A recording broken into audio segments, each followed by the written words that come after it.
Hi everyone, this is Sahil Malhotra, an intellectual property attorney at Vrishi Law.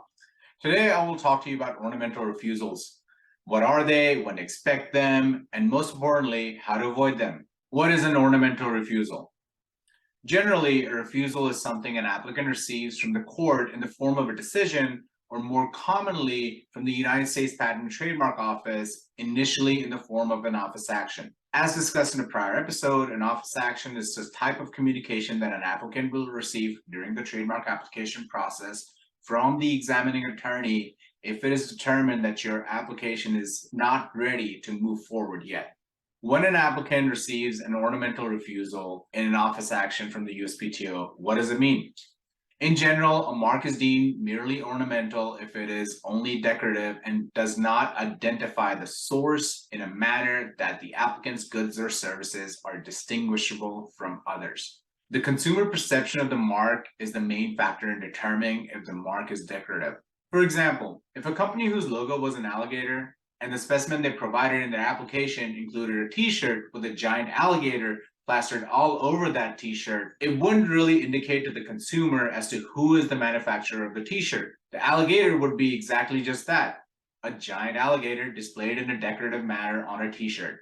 The Trademark Trial and Appeal Board in a precedential case states, when evaluating a mark that appears to be ornamental rather than functioning as an indicator of source, the size, location, dominance, and significance of the alleged mark as applied to the goods or services are all relevant factors in determining whether it is inherently distinctive enough to be a trademark. The applicant's mark in this case was "I love you," with individual letters stylistically forming a bracelet. The applicant failed to provide any evidence contrary to the mark being merely decorative. Word marks.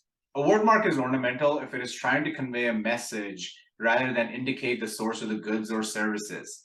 For example, a quote or phrase in a large font will probably not inform the consumer of the source of the t-shirt, and the quote will probably fail to function as a mark on the account that it is merely decorative. In a trade dress, design, or logo situation, a decorative design or logo will fail to function as a trademark. For example, according to the TTAB, Lululemon's large wave sign for hooded sweatshirts, jackets, coats would not help consumers identify the source based on the mark's commercial impression.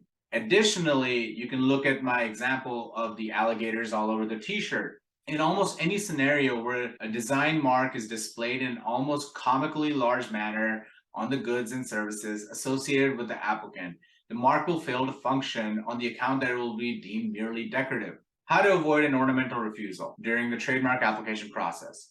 Providing the correct specimen can be the difference in registration or an ornamental refusal. For a quote, phrase, wording, design, logo, as mentioned earlier, the size, location, dominance, and significance of the applied for mark must err to the side of discretion. Logo on the tag on the inside of a garment, phrase displayed using a small font with the source of the t-shirt, small design or logo on the bottom of a furniture product, where Nike has "just do it" right next to their logo. These are examples of how an applicant can avoid an ornamental refusal. Please comment below if you have other USPTO refusal that you'd like for me to discuss. I shed some light on what an ornamental refusal means for your application. It's easily avoidable, and the applicant usually has to provide a verified substitute specimen to overcome an ornamental refusal. But by consulting a trademark attorney, you can always reduce the amount of USPTO issues you might have to deal with during a trademark application process. If you have any questions regarding your application process, please click the link below to book a call. As always, this is Sahil Malhotra, and thank you for watching.